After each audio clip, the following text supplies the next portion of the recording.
What's going on, everybody? Tim from Tierfon Orbital. So today I would like to go over an install commission that I completed late last week on a custom one-off from Nevin over at Space Junk Sabers. So this is called the Turbine from Space Junk Sabers.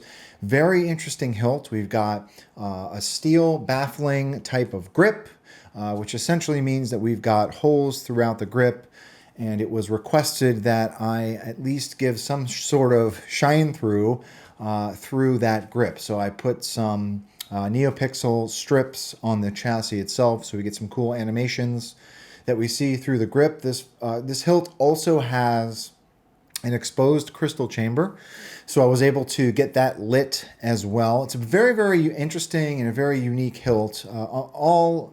Pretty much all of the hilts that Nevin works on are all unique, custom, one-off hilts. So this one, there was a little bit of a challenge wiring up the chassis with this particular install, so I'd like to talk about that a little bit. And obviously, I'd like to come into Fusion and talk about the chassis itself, and then, of course, we will do a demo, and we'll be on our way. Right? Nice and easy, right? So let's come into Fusion and talk about this chassis first. Okay, so here is the chassis that I designed for this particular hilt. So right off the bat, you'll notice this kidney-shaped hole up here. So the way that this hilt was built, there was no... So typically I see... Well, I'll go over this a little bit more in detail when we go up close on the hilt. But typically we see wire channels that are inside of the chamber, wherever this nipple marries up into the upper part of the hilt. With this particular build, the wire channels essentially butted right up against the edge of the upper section of the hilt. So I needed to have essentially the only space that I had to bring up my leads was right up against the top edge of that hilt. So that's why you see this kidney-shaped hole here. This is where all my leads come out from the Proffie board and go up to the upper section of the hilt for my switch legs as well as my leads for the PCB emitter. There is a single Neopixel that sits in this hole, and then this nipple does butt up against the bottom of the crystal chamber. There was essentially not a lot of room to get a Neopixel mounted up underneath the crystal chamber, so I was able to just do that by embedding the Neopixel in the chassis itself. Other than that, pretty straightforward build. We've got greeblies along each side. I do have some greeblies up top here. There is a 28mm speaker in this build. I do have two channels for Neopixel strips. There are two 20/20, actually I think I put 35/35 Neopixel strips in this one. I wanted some bigger Neopixels to shine through on that grip. So I've got 35/35s going down this entire length of this vent here. And I also made a channel underneath those strips to allow room for my Neopixel leads, my speaker leads, and my negative battery leads, right? And that's it. Pretty straightforward build. There is a kill switch around the front here above the battery tray. And that's it. Static chassis. It does marry to the upper part of the hilt, and we're going to talk about that right now. Let's come up top. So here it is, the Turbine from Space Junk Sabers. In typical Space Junk fashion, I don't know where any of these parts come from.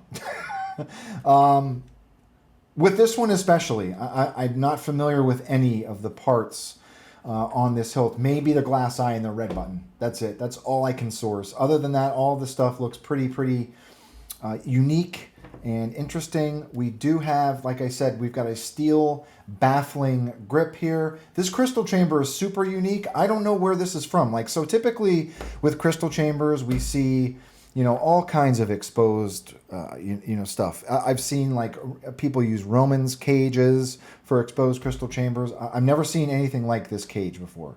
Really, really interesting, right? Some really nice brass and copper tube work in the exposed crystal chamber. There is a stator, copper wound stator motor up top as well, which I found to be really, really interesting. Just a super unique hilt, right? So to get at our chassis, you unscrew the grip. I want to talk about this tight build, right? So as you'll see, in here, this is where my wire channels are. All right. So there are two very small copper tubes that go up the back end of the hilt, so I can get up to my switch box and the PCB emitter. So there was no way that I would have been able to put a chassis in this and then get to those two tubes. Okay. So you can actually see there's one like power lead here. You can see it, but there would have been no way that I could have made a chassis work with where those two channels were. So instead of essentially giving up on the install, I chose to just wire up through these two tubes here. So that's why you saw that kidney-shaped hole. My leads just come up right through the top here and go into those two tubes, and then they carry up to the rest of the hilt. Right. So one of the things I like about doing custom one-offs like this, and I've said this before in the past, one of my favorite things to do is to engineer a solution out of what would otherwise be a really, really challenging install. So that's my favorite part of doing installs like this, is trying to figure out a way to get the lightsaber to work and to wire it up. So that's one of my favorite parts about installing. Okay. So anyhow, let's put a battery in this guy. Okay, spring side is your negative, so take the flat part of your battery, put it in the battery tray. If you do not hear an audible cue, hit that kill switch. I have those dreams, and in them, I'm a great Jedi. So here are those 35 Neopixel strips along each side of the chassis. I have set this up as a sub-blade in the config. So the middle animation is its own blade. The two single end Neopixels are their own blades. And then, of course, we've got our lit crystal chamber. That is another blade in our main. So we've got 5 blades in this config, right? So once you get your battery in, actually, let's leave it off for a second here. So there is the animation, different animations for each font. Let's put that grip back on. So once you get your battery in, grip goes on. Tighten it till it stops. So there we've got some nice animation through the grip itself.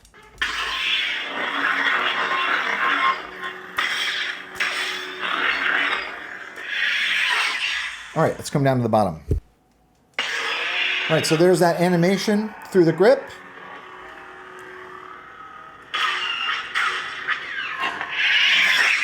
So I've seen a turbine before. I think KY Lightsabers makes what he calls a turbine as well. I'm not sure what constitutes a turbine lightsaber. Typically, I guess being able to see through the grip, maybe. I don't know. I think the KY Lightsaber turbine was the same way, where it had some really interesting exposed stuff in the grip. And of course, we've got our lit crystal chamber. There are two brass hat tacks in the control box. The bottom is your aux, top is your main.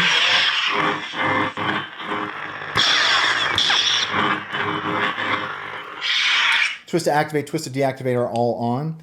Let's put a blade in this guy. There is a M4 set screw up top here, nice big beefy set screw. Make sure your blade is resting on those PCB pins, and then tighten that set screw and you're ready to go.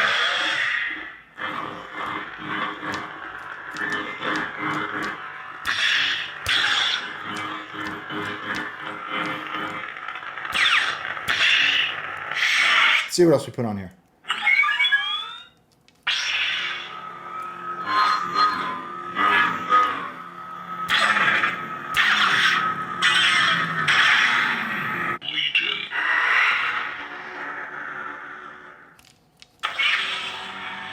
So the majority of these fonts have all been set up with color wheel. The mouth saber.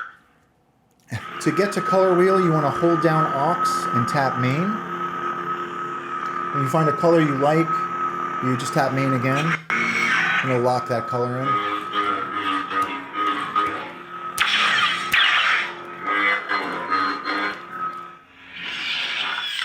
Legion. The mouth loop.